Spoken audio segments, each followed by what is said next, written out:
Hi, everyone. Welcome to another episode of the My Pocket Preceptor podcast. Today, we are going to be talking about your first 1 year as a nurse. This is day 4 in the series of your first year as a nurse. The goal behind this channel is to help you bridge the gap with nursing school and becoming a professional nurse. The intention that we have is to help you build your confidence and your skills as you are matriculating through your first year as a nurse. So welcome to our channel. If this is your first time here, please go ahead, like and subscribe, and leave a comment if you found this information helpful. So today's video, we are going to be talking about your very first year as a nurse. And the thought behind that is to educate you that it's going to be a process as you are going through your nursing journey. It's going to take about a full year. Now, everyone has their own timeline. Everyone learns differently. Everyone has their own pace, but generally it takes you about 1 year for you to start to become comfortable in your nursing role and for you to bridge the gap from being a novice nurse to an advanced beginner. In general, it takes about 1 year or 365 days. Divide that into 3 shifts and you can get, approximately how many shifts it's going to take you to start to become comfortable. But learn to give yourself about a year. It's going to take that amount of time from you graduating nursing school, starting your first job, getting all the experiences, and learning what to do. Through this first year, I want to go along with you in the process and show you how to learn how to manage your time, how to delegate, how to document, and really how to learn to trust your gut as you are working and going through your first year as a nurse. So the number one thing is to commit to the year. Commit to understanding that it's going to take about a year for you to learn what you need to know. In nursing, it's always continuous learning and it's lifelong learning. You're not going to know everything that you need to know in this year, but it will build the confidence and the skills that you need and the repertoire of nursing experiences that you can then begin to build on. So if you are an associate degree nurse and you want to go back and get your bachelor's degree, or if you are a bachelor's degree nurse and you want to go back and matriculate into a graduate program, I highly recommend for you to work at least 1 year as a registered nurse or as an LPN, whatever your nursing degree is. I implore you to work at least 1 year in that profession before you start adding on any additional things. So when you start to add on additional requirements of going to school on top of all the things that you need to learn as a nurse, you can start to become very overwhelmed and it can actually start to burn you out and kind of put a disdain in your mouth for the nursing career. So just give yourself a year, earn as much money as you can, learn as much money as you can, and then after which I would recommend you can matriculate into a higher degree or a higher nursing degree of your choice. The second thing that you need to know is that this year is going to be really foundational. So learn as much as you can.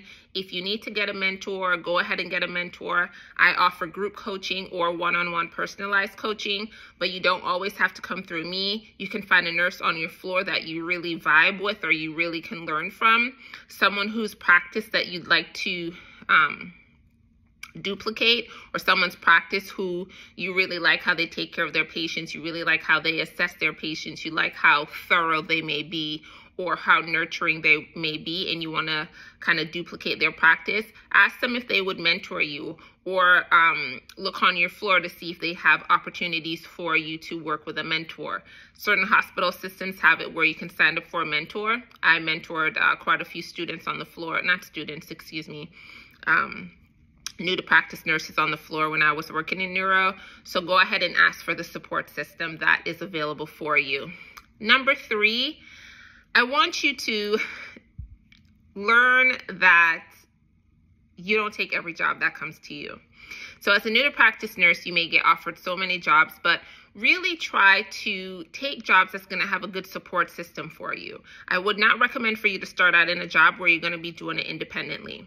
For example, I have some LPN clients. I don't recommend for them to do home care coming out of nursing school. You need to create a practice for yourself. You need to create a source of knowledge and a foundation of knowledge before you start to work independently.